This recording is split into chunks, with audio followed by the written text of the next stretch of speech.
Hello everyone, this is Swati Singh. Welcome to Sriji Classes. Happy Ram Navami to all of you. आज हम लोग जो acceleration due to gravity की बात कर रहे थे लास्ट टर्म पे जनरल फिजिक्स में, उसके बारे में हम लोग एक और बात करेंगे। दो तीन कॉन्सेप्ट है, समझेंगे। पहला कि अगर बॉल और कोई मोरपंख हो या कोई फेदर हो किसी भी बर्ड का, उसको फेंकेंगे तो कैसा होगा एक्सेलरेशन ड्यू टू ग्रेविटी पे उन पर इफेक्ट।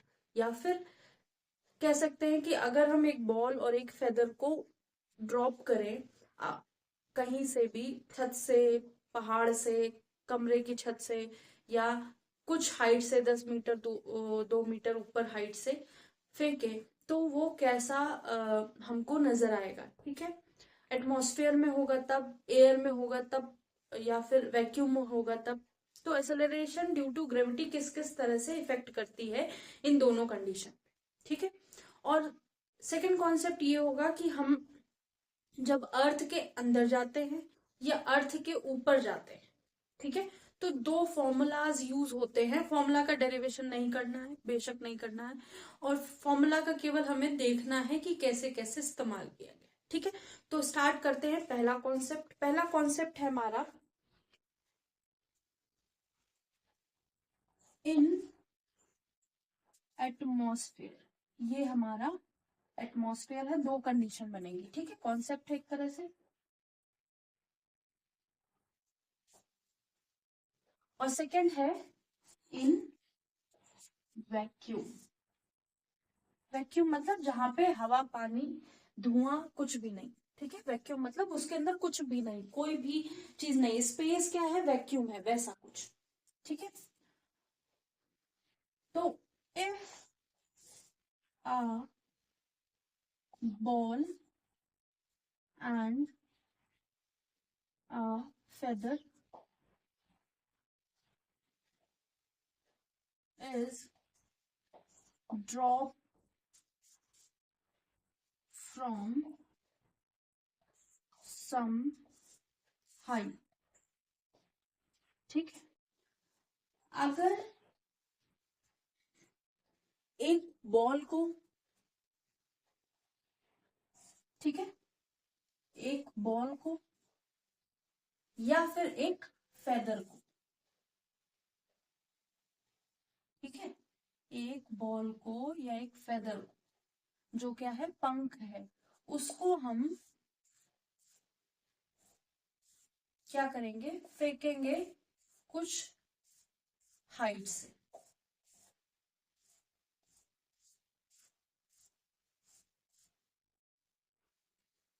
ठीक है, इन दोनों को कुछ हाइट से फेंकेंगे। तो पहली कंडीशन हमारे पास क्या होगा, हम एटमॉस्फेयर या खुले आसमान के नीचे ये एक्सपेरिमेंट कर रहे हैं। सेकेंड क्या होगा, हम एक बंद कमरे में जिसके अंदर एयर भी नहीं है, वो हम एक्सपेरिमेंट कर रहे हैं। ठीक है, तो दोनों कंडीशन में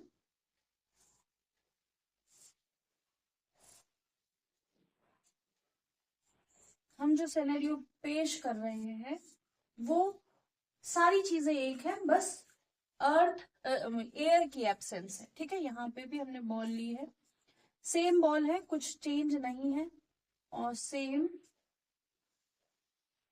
फेदर है।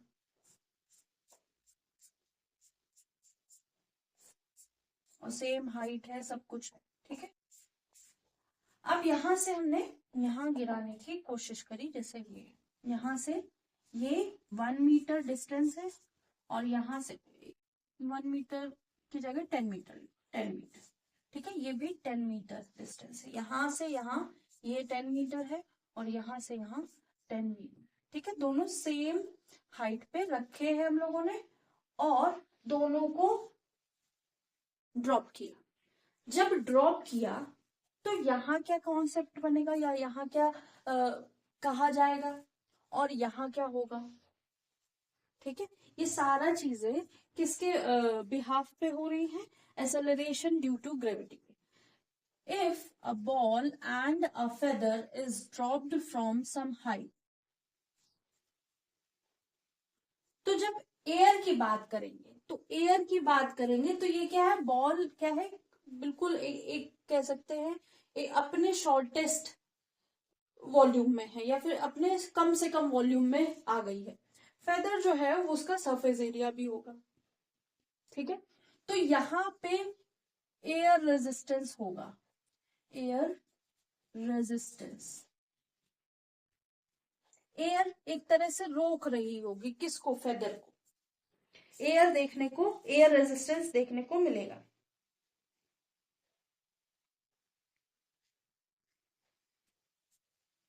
ठीक है, तो अब ये लिख लिया कि विच विल फॉल फर्स्ट, इनमें से सबसे पहले कौन सा गिरेगा, ठीक है। विच विल फॉल फर्स्ट या which will come down first. तो इस कंडीशन में एयर रेजिस्टेंस किस पे लग रहा है, फेदर पे लग रहा है, फेदर पे लग रहा है। और ये क्या है, एक तरह से स्टोन है। अगर बॉल और स्टोन की बात करी जाए तो वो लगभग, अगर उनकी साइज एक जैसी है, ठीक है, लगभग उनकी साइज या उनका जो सिमिलर साइज के stone, different weight of stones कह सकते हैं या डिफरेंट वेट्स ऑफ बॉल्स कह सकते हैं या बॉल एंड स्टोन कहेंगे, ऐसा कुछ कंडीशन होगी तो वहां पे क्या होगी, ऑलमोस्ट दोनों सेम स्पीड से या सेम एक्सेलरेशन से नीचे आ रहे हैं, ठीक है। लेकिन यहाँ क्या है, फेदर का सरफेस एरिया ज्यादा है, एक तरह से सरफेस एरिया ज्यादा है, या फिर हम कहते हैं फेदर की जगह हम ले लें पेपर, ठीक है, एक पेपर ले लें। या काइट की बात करते हैं तो काइट क्या करती है, गिरती है क्या जब हम उड़ाते हैं, तो वो एयर रेजिस्टेंस के साथ उसके हवा के बहाव में उड़ जाती है, ठीक है। तो काइट हो, फेदर हो, पेपर हो, ऐसे कपड़ा हो कोई, मतलब पतला सा कपड़ा कोई हो, भारी होगा, उसको बॉल, कपड़े को बॉल बना के फेंकेंगे तो वो एटमॉस्फेयर में जल्दी से नीचे गिरेगा। कपड़े को ऐसे फैला के उसका सरफेस एरिया बढ़ा के फेंकेंगे तो वो जमीन पे आने में उसको टाइम लगेगा, तो उसमें एयर रेजिस्टेंस लगेगा। तो हमारा एयर रेजिस्टेंस फेदर में लग रहा है एटमॉस्फेयर के अंदर, तो ball will come down first. तो यहाँ पे जो बॉल है वो हमारी पहले गिरेगी, क्योंकि फेदर पे जो है वो एयर रेजिस्टेंस लग रहा। अब जब वैक्यूम की बात करेंगे, जब वैक्यूम की बात करेंगे तब क्या होगा, यहाँ पे तो एयर ही हटा दी। जब एयर हटा दी तो नो एयर रेजिस्टेंस,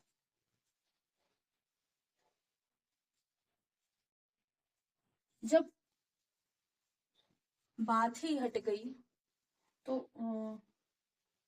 ये भी रखते हैं, ठीक है। जब एयर की बात ही चली गई तो क्या बचा हमारे पास, हमारे पास बचा वैक्यूम। अब जब वैक्यूम है तो both will come down at same time, दोनों एक ही टाइम पर नीचे आएंगे, ठीक है, ठीक है, दोनों एक ही टाइम पर नीचे आएंगे। If we drop ball and feather in vacuum, both will come down at same time. और यही experiment, if we do same experiment in open atmosphere या in atmospheric conditions, या in atmosphere, the feather will feel air resistance and ball will come down first, ठीक है।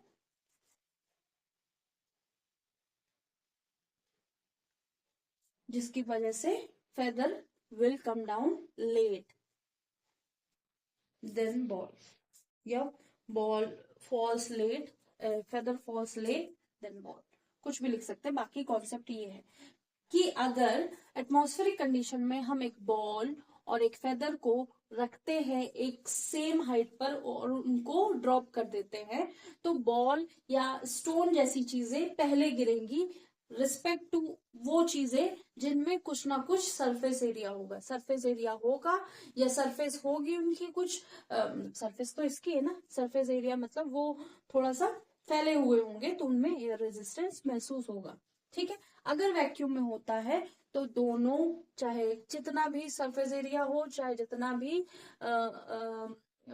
भारी हो कोई, लेकिन दोनों एक ही स्पीड से जमीन पे आएंगे, एक ही टाइम पे आएंगे, ठीक है। Acceleration due to gravity does not depends on mass of object, ठीक है।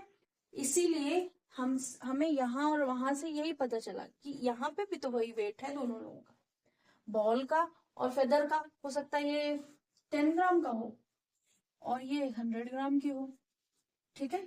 तो हमें ये पता चल गया कि जो एक्सेलरेशन ड्यू टू ग्रेविटी है इस एक्सपेरिमेंट से does not depend on mass of object. तो ये लाइन लिख लेते हैं, by this we conclude that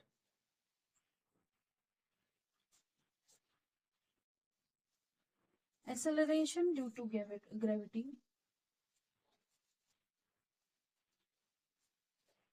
due to gravity does not depends on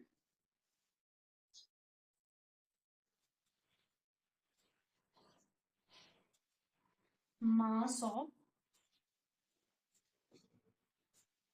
object, ठीक है। कैसा भी ऑब्जेक्ट हो उसके मास पर नहीं डिपेंड करेगा, ठीक है। तो फर्स्ट कॉन्सेप्ट हमारा फिनिश हो गया।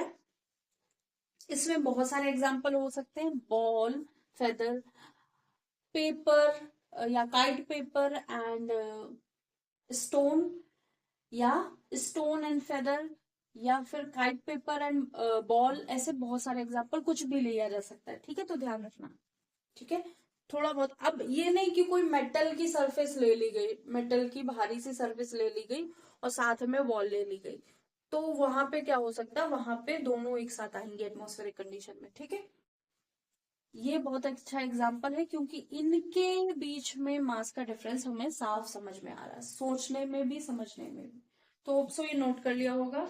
रब करते हैं, नेक्स्ट बात करते हैं, अगर कोई चीज डेप्थ में जा रही है तो क्या होगा जी के साथ।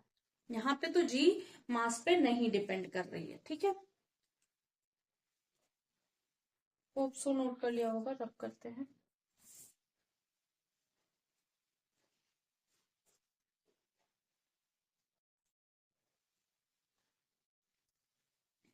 नेक्स्ट कॉन्सेप्ट समझते हैं, ठीक है। ये है हमारी अर्थ, ठीक है। इस अर्थ में क्या हुआ कि हम लोगों ने एक होल किया, ठीक है, ऐसे, और इसके अंदर हम जाना चाहते हैं। ये है अर्थ का सेंटर, ठीक है। और अर्थ के अब जाना चाहते हैं तो क्या है, तो पहला कौन केस क्या होगा और दूसरा केस क्या होगा, लिखेंगे एक्सेलरेशन ड्यू टू ग्रेविटी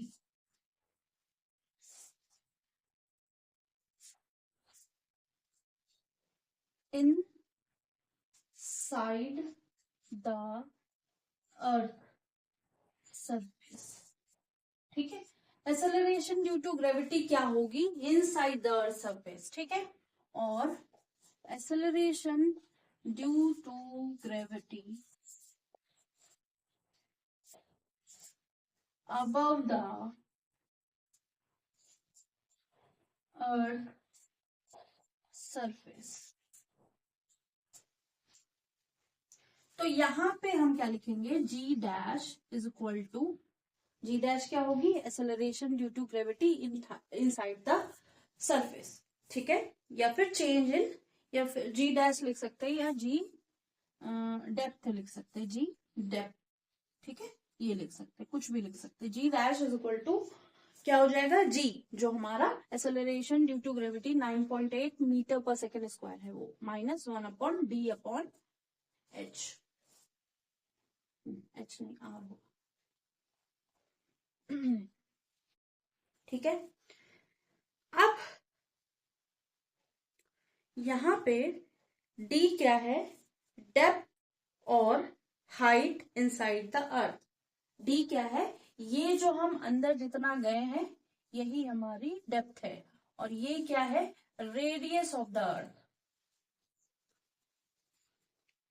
ठीक है, तो ये फॉर्मूला है। जी डैश लिखना चाहे जी डैश लिख सकते हैं, जी डेप्थ लिखना चाहे तो जी डेप्थ लिख सकते हैं। ठीक है, तो अंदर जाने पर अर्थ सरफेस के अंदर जितना भी अंदर जाएंगे हमारी जो एक्सेलरेशन ड्यू टू ग्रेविटी है वो डिक्रीज होती जाएगी। ये लास्ट टर्म पे समझा था हमने, आज फॉर्मूला देख लिया। ठीक है, तो अगर हम इस पोजीशन पे हैं, यहाँ पे हैं इस पोजीशन पे, तो ये वाला जो मास है ना यही हम कंसिडर करेंगे। ठीक है, ये वाला मास, ये वाला मास ही हम कंसिडर करेंगे। इसके अलावा जो चीजें हैं वो हम इग्नोर कर देंगे, या इसके अलावा जो मास ऑफ द अर्थ है वो इग्नोर कर देंगे। ठीक है, तो ये ध्यान रखना है।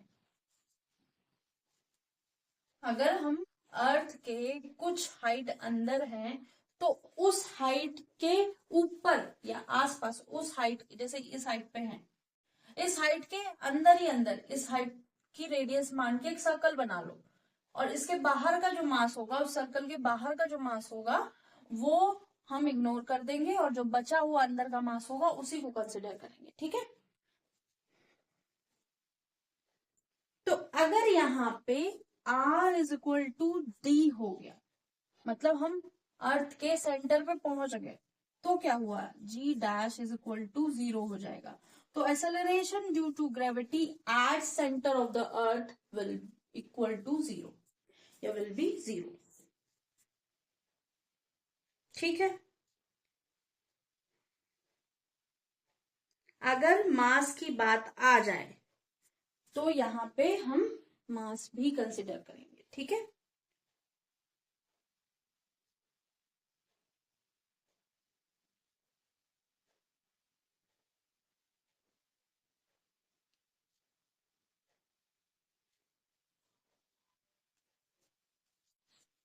अगर ऐसा कोई क्वेश्चन आ गया कि if a body of mass 100 newton, ठीक है, नहीं, if a body of weight 100 newton, ठीक है, on the surface of earth, earth की सरफेस पे किसी बॉडी का वेट 100 न्यूटन है, how much its weight decrease by half way down to the centre of the earth. मतलब यहां से हम हाफ चले आए, हाफ चले आए, रेडियस के हाफ चले आए। जब हम हाफ चले आए तब उसका वेट क्या होगा? ठीक है,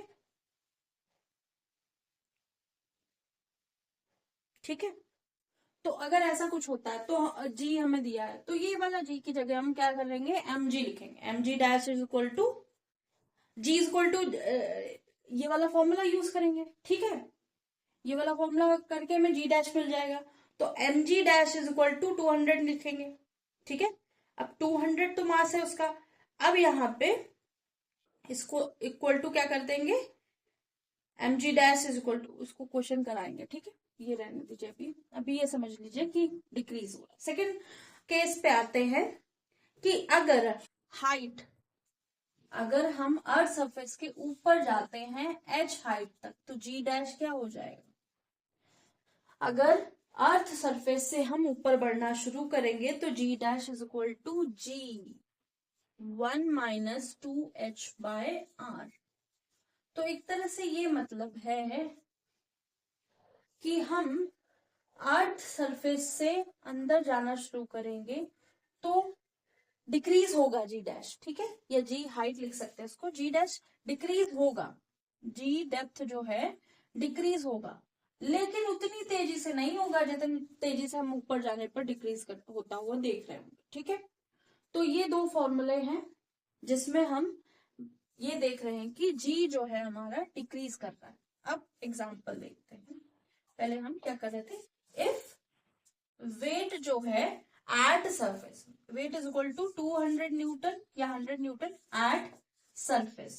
ठीक है, किसकी? अर्थ की, ई लिख दिया। ठीक है, at surface of earth, what is its what is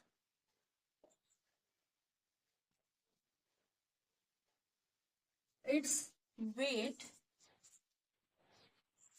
at कोई ऑब्जेक्ट है इफ ए जिसका weight W equal to 200 newton है at surface of earth what is its weight at half way down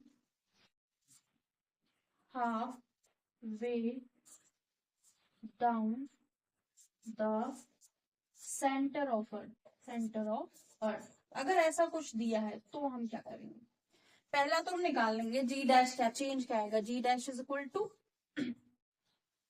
ji dash कितना है G into 1 minus D upon are.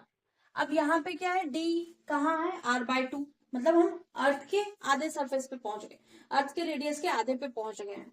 ठीक है, तो are dash तो हमारा चेंज हो जाएगा डेप्थ पे, ये आर डी लिख दो, इसको जी डैश की जगह जी डी लिख दो, ये तो हमारा चेंज होगा, तो जी हम एज इट इज लिखते हैं। ठीक है, 1 माइनस डी कितना है r/2 अपॉन आर, तो आर से आर कैंसिल, 1 माइनस 1 से माइनस हाफ होगा तो कितना आ जाएगा g/2 आ जाएगा, तो g डैश या g जो डेप्थ है इज इक्वल टू g/2 आ गया।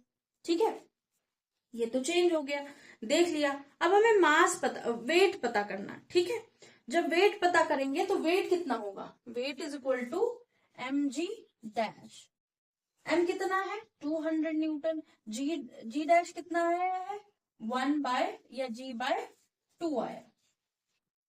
ठीक है, जी डैश कितना आया है g/2 आया है।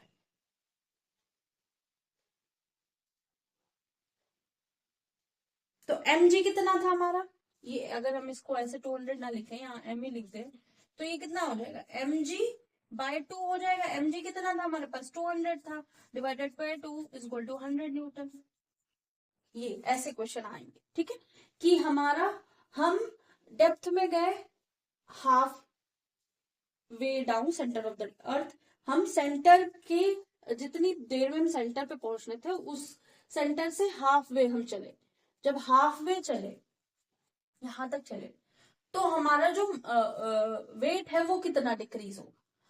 तो अब इसने डायरेक्ट तो पूछा नहीं, इसने इनडायरेक्टली पूछ लिया, तो हमारा जी जो डी है वो r/2 हो गया।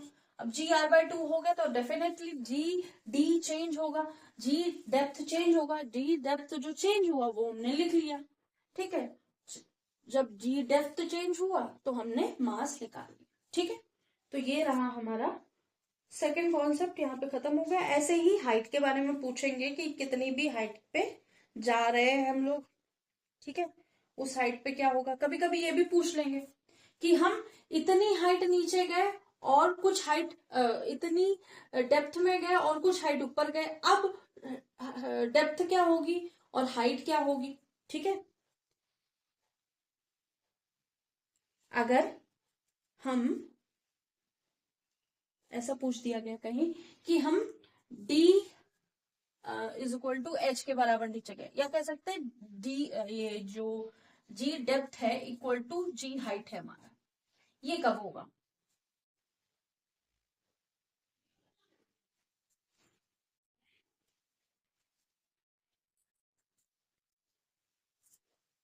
तो अगर ऐसा है तो डेप्थ क्या होगी, हाइट क्या होगी, या हाइट डेप्थ कितने बराबर होगी। तो अगर हम ऐसा करते हैं, इसको कुछ रब करते हैं, कुछ यही रब करते हैं। ठीक है, इसमें ही समझते हैं, फिर ग्राफ भी हैं इसके एक दो।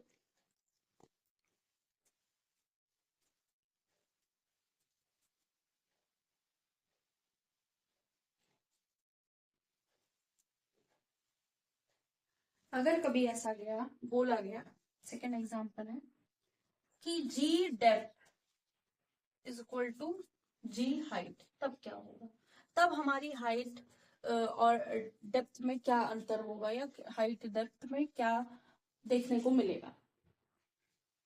या फिर ऐसे बोल सकते if the change in value of g at height h is equal to change in value of g at depth d are same.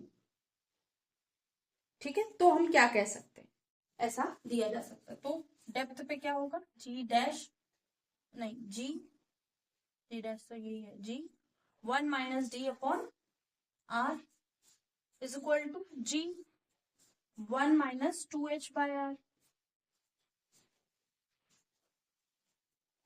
अब यहां से जी जी कैंसिल, फिर क्या होगा, ये ब्रैकेट हटेगा, 1 1 कैंसिल हो जाएगा, फिर माइनस माइनस कैंसिल हो जाएगा, आर आर कैंसिल हो जाएगा, तो क्या आ जाएगा, D is equal to 2h। जब हम 2h हाइट पे पहुंचेंगे और डी, मतलब कह सकते हैं अगर यहाँ अर्थ के अंदर हम 1 मीटर और अर्थ के ऊपर हम 2 मीटर जाएंगे, तब ये यहाँ पे जो जी की वैल्यू होगी वो ही जी की वैल्यू यहाँ पे होगी। ठीक है, इतना चेंज देखने को मिलता है। तो यहाँ पे d is equal to 2h आ गया।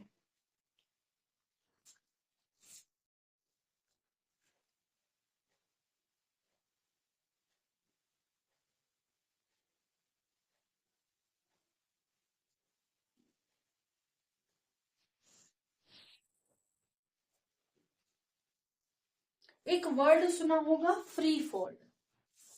ठीक है, फ्री फॉल, ये वर्ड का क्या मतलब है कि जब कोई ऑब्जेक्ट अपने वेट की वजह से नीचे आ रहा होगा, या फिर कोई ऑब्जेक्ट इन्फ्लुएंस में होगा एक्सेलरेशन ड्यू टू ग्रेविटी की वजह से। ठीक है, मतलब उसमें कोई एक्सटर्नल फोर्स नहीं है, कोई उसका खुद का कोई योगदान नहीं है, जो भी वो गिर रहा है वो केवल ग्रेविटी की वजह से नीचे गिरता चला जा रहा है। ठीक है, वही है फ्री फॉल। लिखना चाहें तो लिख सकते हैं, अगर कोई ऑब्जेक्ट अपनी ग्रेविटी की वजह से नीचे जा रहा हो तो वो फ्री फॉल होगा। या फिर when an object falls under the influence of gravity is known as free fall. when an object when an object falls under the influence of gravity is known as free fall.